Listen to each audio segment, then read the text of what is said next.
Welcome back to another episode of the No Money Real Estate Podcast. I'm super excited about the show today. We're going to be talking about house flipping with a friend of mine who just did a house flip in Ontario. With the markets going down and things going sideways, she still made money doing it.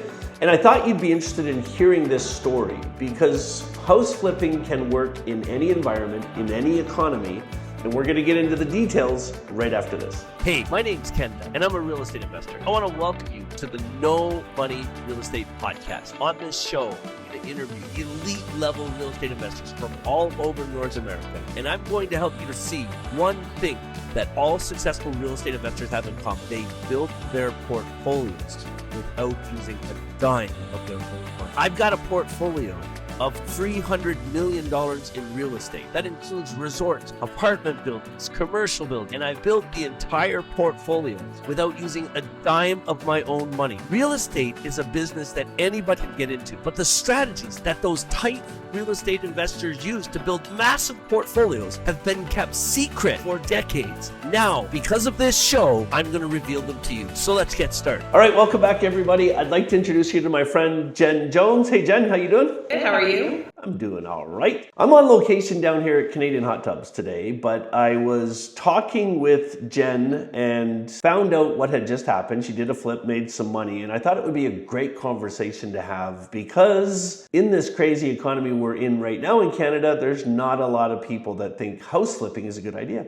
Jen proved that it still works. So give us a little bit background, Jen. I understand your husband's the contractor. Tell us a little bit about you. So my husband and I have been married for 25 years. He's always been a contractor. I used to work at the local hospital as a booking clerk. We have 3 boys. We actually bought our first house because we were going to flip it 25 years ago. And that's what we were going to get into back then. But I became pregnant and we decided that, we didn't want that headache, that we would stay. And we've been here for 25 years.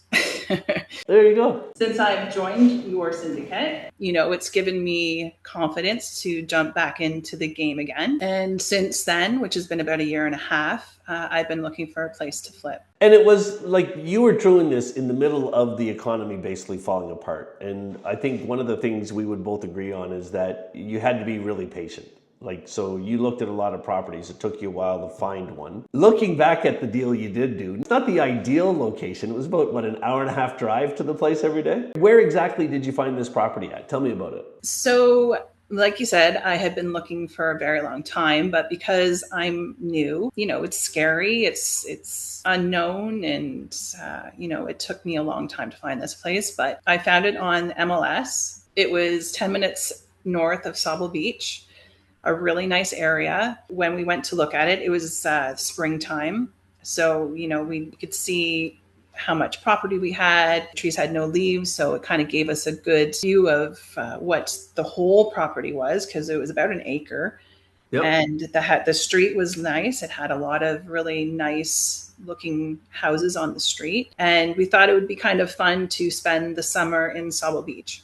Very cool. So I always talk about underwriting and how important it is when you underwrite these flips. I like to see numbers like 200 grand in equity at the end of the day, right? 200 grand in lift, because I know I'll never get 200 grand in lift, but if there's that much of a cushion, then whenever the stuff comes up that you never expect, you're still going to walk away from it with a bit of money. What did your deal look like on the front end of it when you talk about the numbers? How much did you buy it for? How much did you think you were going to put into it? How much profit did you think you would create? Kind of walk me through what it looked like in the beginning. Okay, so we purchased the property for $385 and it was a total gut. When I ran my numbers, I figured maybe $150,000 that we'd have to put into it. I did all private funding. So I had a lender that wasn't a part of the syndicate, actually. My real estate agent was working for brokerage and they approached me when they found out, what we were doing. And they offered me a deal where they would give me $500,000. So enough to purchase the property plus the renovations. And I had some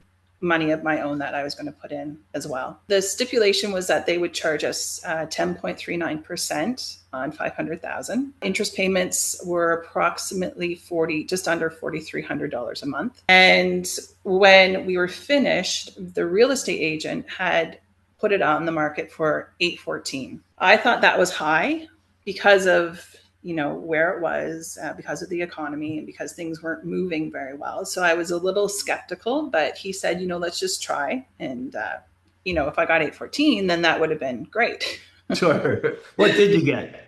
We ended up getting 690,000. So you put a total of like 500 grand into it, and then you had your interest carrying costs and all of that stuff that went along with it. What did you make? When I say what did you make, it's how much you put in your pocket when you sold the property, but also if your husband was paid along the way for work that he did. Add that together and tell me what that number is. So with my husband's wage, we probably made, I'd say, maybe 60,000. And then what was the net profit and after the deal, after the lawyers, after the interest payments, penalties for breaking the mortgage? What was the net profit on it? It was 20,000. And you know what? When I heard that, I was proud of it because we've heard of people in this market that are losing money on house flips and can't even sell them at the end. But still coming out of it with money means you manage the property properly, the project properly. You had the sufficient built-in buffers, if you will, and equity in the deal, and everything seemed to work out. Now, my question here is, what's your biggest lesson you learned from this first flip? Probably always educate yourself on the lender's terms when they're lending you the money. Yeah, just read those contracts nobody wants to read. That's right. That's right. And don't assume that they're all the same.